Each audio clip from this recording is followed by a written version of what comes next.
We simply want to make public what we want to do in this country, our contribution and the support we want to give in the change narrative for Nigeria.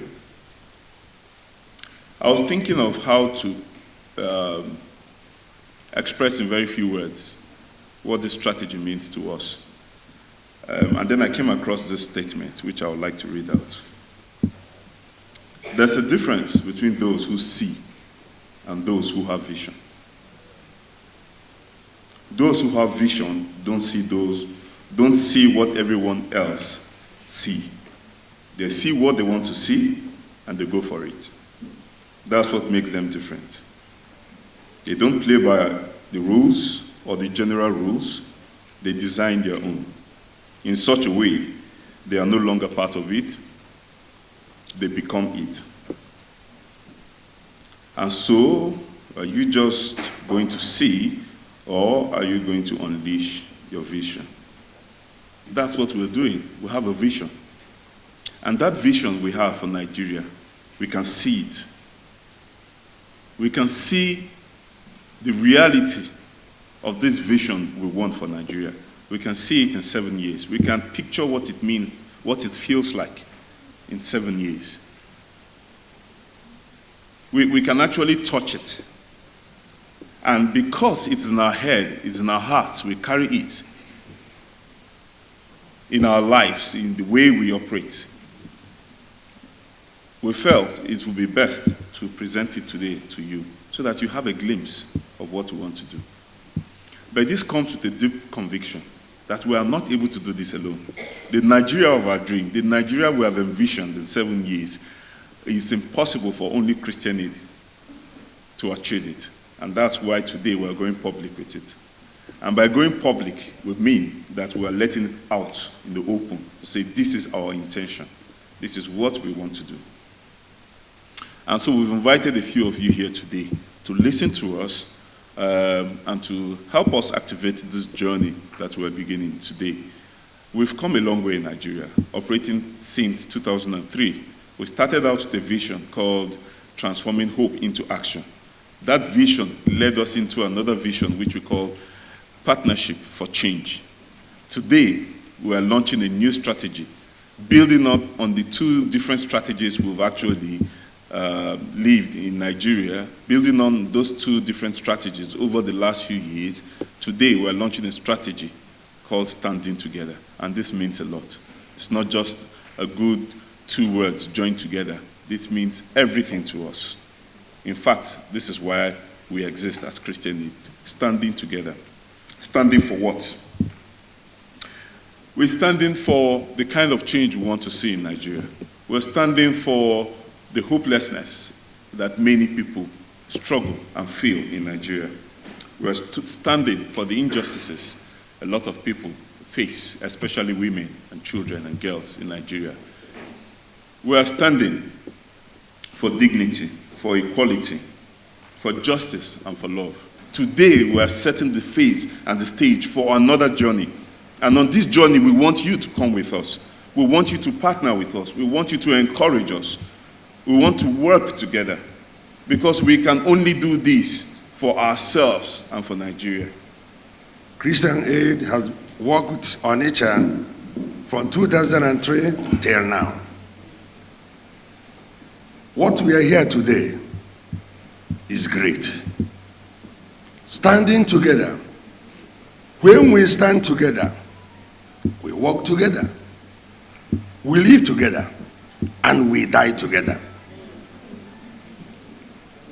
We need to die together in Nigeria to make Nigeria a better place. And when we walk together and stand together, we stand together to fight injustice. We stand together to promote the dignity of human person.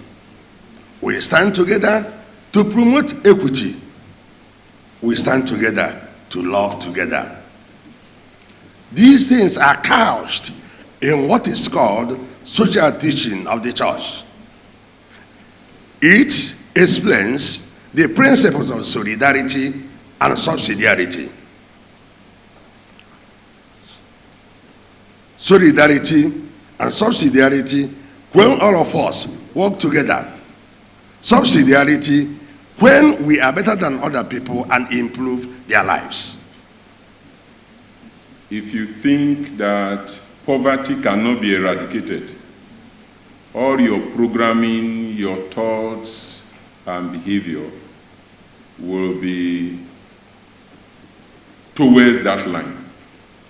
But if you believe that poverty can be eradicated, then you will do everything that is necessary to eradicate poverty. We know that we are living at a time where we have the greatest amount of resources ever known in world history. The resources in the world today, if used judiciously, can eradicate poverty. But we have poverty because the wealth is concentrated in the hands of a few people. In fact, the most arresting documentation I've read was the UNDP report in 1998 that indicated that the 3 richest people in the world have assets that is more than the combined gross domestic product of 48 countries. So poverty is man-made and can be eradicated. But it requires action from the 3 arms of government: executive, legislature, and judiciary. It requires action from the tri-sectors: government, private sector, and civil society. At the level of the Senate, the Deputy Senate President is committed to serving as a hub for reform, to deal with issues from representation, from oversight, and from lawmaking. In terms of lawmaking,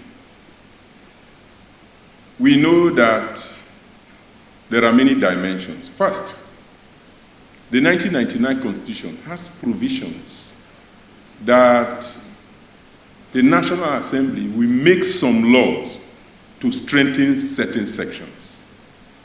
The 9th Senate is committed to dealing with those issues. Secondly, there are certain laws that today are obsolete. We need to deal with those ones. Thirdly, the review of the 1999 Constitution is still outstanding. We need to deal with those issues. Fourthly, the electoral laws need to be strengthened. And then finally, the 5th dimension is that there are laws that are necessary to improve the economy, laws that are necessary to improve anti-corruption, and laws that are necessary to strengthen citizen participation. And all of this, the Deputy Senate President is committed to driving this kind of reforms.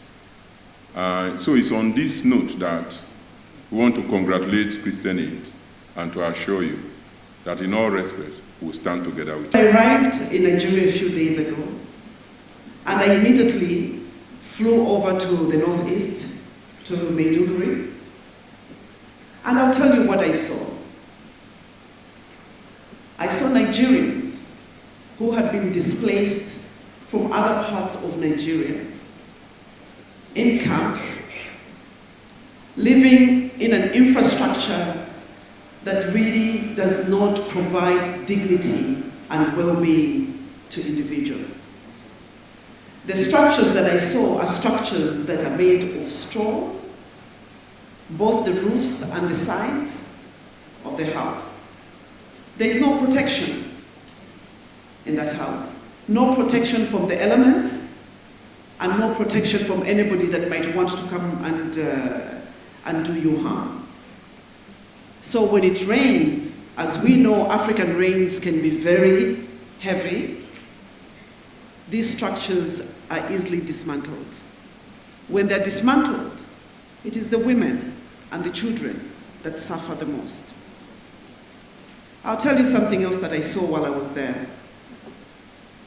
I saw a whole group of young people, children, 6, 7, 8, 9, 10, 11 years old. They're not in school. I spoke to some of our local partners there, and there's a young man. I say he's a young man because I think he's much younger than me. And he was very passionate, and he said to me, Amanda, there are over 3 million young people out of school. And my question is, there are no teachers. There are some classrooms, but what is going to happen 5, 10, 15, 20 years down the line when these young people have grown, they're young adults, no education, no way of sustaining themselves in terms of livelihoods?